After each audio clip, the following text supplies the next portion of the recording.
it's like the people in this park just started multiplying as soon as I started recording. It's been a really weird day here today. I've been approached. Actually, one of the guys is going to approach another guy now. This scene is just so fucking annoying to me. I don't know what to do about it, but I don't want to react to it. It's really annoying and it's really an interesting test because I came down here with like overflowing with positivity.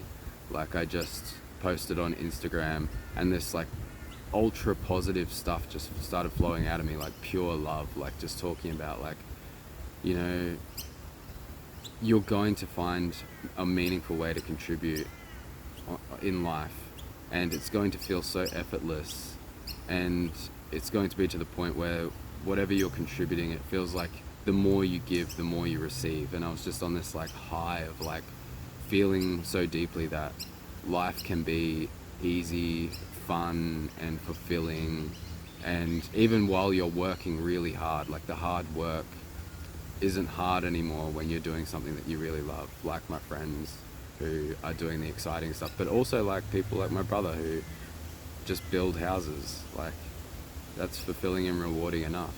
I guess we look for more thrills and exhilaration and epicness when we're feeling more empty inside.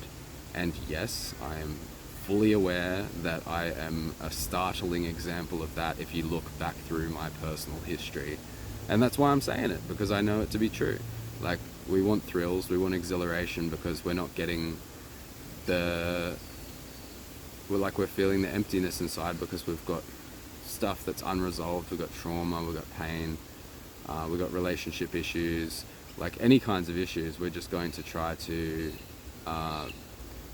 like all of the, if you just simplified it right down to like there's a bunch of negative stuff in my life, then we try to balance it by looking for a whole bunch of positive stuff.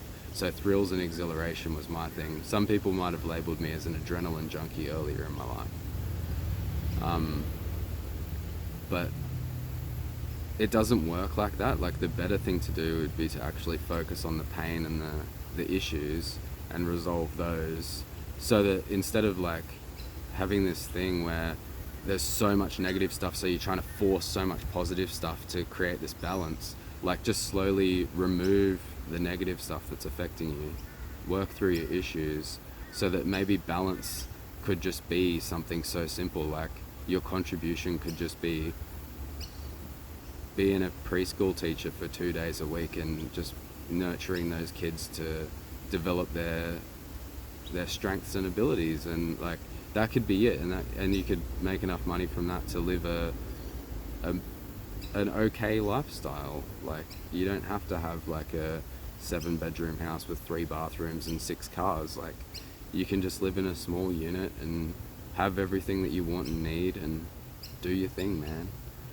But then the paradox of all of this, and I guess what the part that people want to hear, but it's not going to help you if you don't deal with your shit first, is like as you do this kind of work and you find your way to contribute and you deal with your issues and you just focus on like that balance and not seeking balance by just pushing for all of the exhilaration and thrills, and truly finding balance. Like the paradox is that you do get access to more exhilaration and thrills and an incredible lifestyle, and that's when you do get the things like my friend Tom and Jared. I didn't mean to name them. I didn't mean not to name them, but they get to like make cartoons and travel the world and do all these things that we all wish that we could do, but you didn't see the years and years of preparation and like building that up from scratch, and all of the issues and stuff that they've had to work through as individuals. You know, like you can't just step into the high thrills, exhilaration life if you haven't dealt with your shit. We've all seen what that looks like, whether you were conscious what you were looking at or not. It's the kind of like rock star lifestyle, you know, sex, drugs and rock and roll, and it ends in fire and flames. Like it doesn't lead to a sustainable abundance life where you have everything that you want and need. It's just pouring fuel on the flames until there's no fuel left, and then you kind of left with these scattered pieces that you've got to kind of pick up as you move into your older age. Like, that's a path that you can take as well.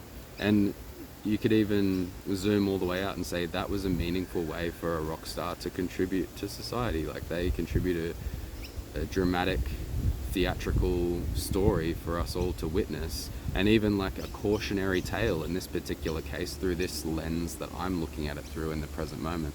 I'm using it as a cautionary tale. Do you really want the thrills and exhilaration before you can find balance within yourself? Can you handle that? Or are you going to burn up as you leave the stratosphere because you're not prepared? You didn't build your vehicle up for the kind of lifestyle that you think that you want. And this is taking a very strange direction, because there's a lot of things that are going on in my awareness right now. So I came down here with the intent that I'm just going to share this love-filled message, and I've kind of gone in a few different directions. But it's always interesting. And it's particularly interesting to me today, something I want to highlight is like how different these journals can actually be documented compared to what I'm imagining when I leave the house, or like when I actually, even the moment that I hit record, what I'm imagining is going to come out of my mouth is usually like 10% of it. Like, it might just be like one of the points that kind of comes up, and then I just get lost in this like flow of consciousness, because I can't possibly know where my awareness is going to go next. It's always like evolving and changing.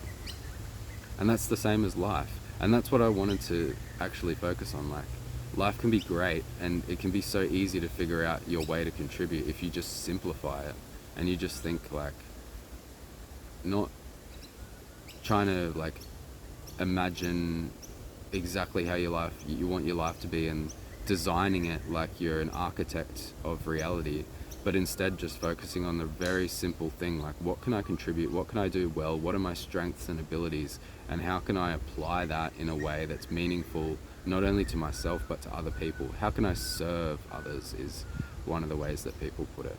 How can you serve life? How can you serve humanity? How can you serve your community? What skills and abilities do you have that are needed? And it could be fucking anything. Like, we are kind of limited because we look around and we see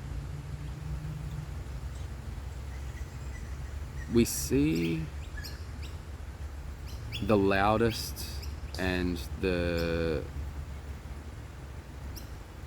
most common things first, and the rare things that might really ignite that calling within us, we don't see it a lot, because it's, you know, the people that are really living their purpose, they're going to be the most unique and original.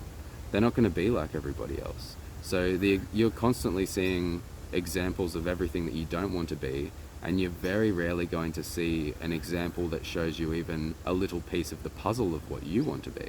And it takes exploration to find all of the little pieces of the puzzle. And I think every time you just like look at somebody and you just think, fuck yeah, that's the coolest lifestyle ever, or like, are you just like really attracted to it? Like, that's just a piece of yourself that you're looking at that hasn't been expressed yet.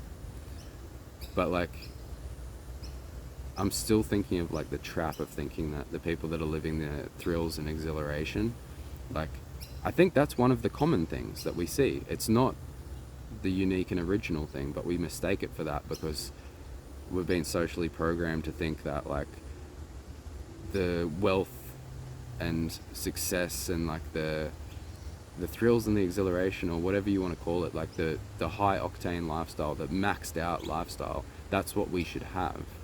So I'd say that's actually one of the common things that we're seeing. It's not a unique and original thing that we're seeing. We don't see enough people who are making average income with average material wealth and like objects and things that they enjoy, who are really loving their life, because it's not sensational enough for everybody to broadcast. It's like we're only going to see the top 1%, maybe 5% of people that are doing incredible things. And in the internet age where like every moderately successful person has a podcast with millions of views, and they seem to have endless guests coming on that are all hyper successful in their field. It's becoming evident that there are like millions of hyper successful people that are doing incredible things. So there must be, 10 times, 100 times, 1,000 times more people who are, a couple of tiers below that on the ladder, but they're just as happy, if not more happy, because they haven't traded or sacrificed as much of their time and money to create this thing that they're doing as the people that have like gone all in. But I also have a counterpoint to that. I'm going to argue with myself, because I've noticed as I've contributed more and more, there is that effect that like the more I give, the more I feel that I'm receiving. Like my life gets better and better the more that I'm giving. So I want to give more. I want to spend more time. I want to spend more money. I want to spend more of my awareness. I want to focus on these things more so that I can give more. So I think maybe the only natural trajectory for somebody who's really realized that contributing to life is the key is you're just going to give more and more, and you're going to become that top 1% kind of person, and then you're going to be trying to tell everybody that all you need to do is figure out a way to contribute, and everybody's going to be like, yeah, but what about me, like, and my selfish interests, like I just want to get a bunch of cool stuff and have a bunch of thrills and exhilaration and live the lifestyle that I see on Instagram. But it's like, yeah, all of that's going to automatically happen if you just keep contributing, because the more value you give to life, the more value life gives to you.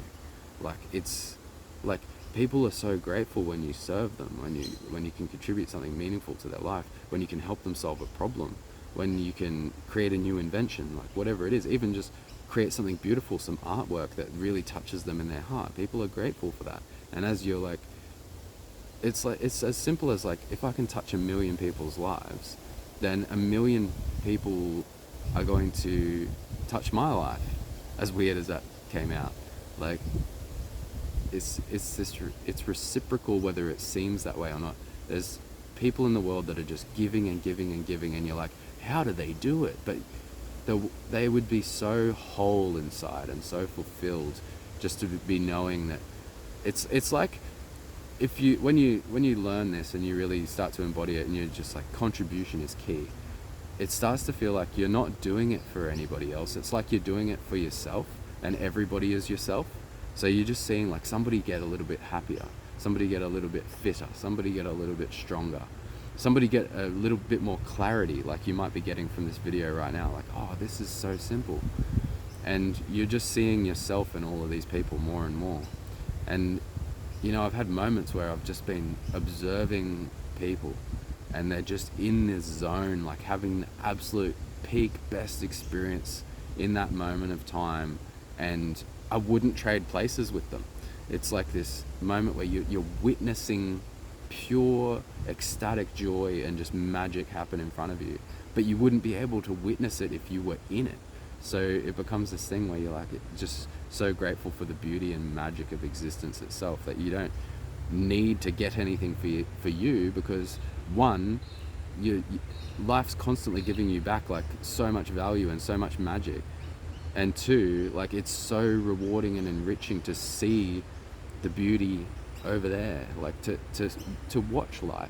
It's like how the universe's perspective would be, like the whole universe, just like watching all of its creations and existence, like just being and like exploring and growing and crying and loving and all of these things. Like you kind of get into that seat, the universe seat, and you're just looking around going like, fuck yeah, guys, can I help you make this even better? Like, what else can I do? And that's kind of what the intent was at the beginning of the video. So I've managed to like double back, and through all of the distractions and different things that emerged, get my point across. But like, I always have this imagination of, I'm just gonna like deliver this really pure, undiluted message, and it's gonna make so much sense. And this happens. But if you do get anything out of these videos, it's a very raw format, right? And if you're the kind of person who enjoys this kind of thing, you probably know other people who would like this style as well. So pass the videos on, subscribe if you haven't already, and leave your comments down below, because I'd love to hear what's going on inside of all of you. Because what I just described, man, I really feel that. Like, I love to hear about other people's journeys and when they're really having an epiphany or a growth moment.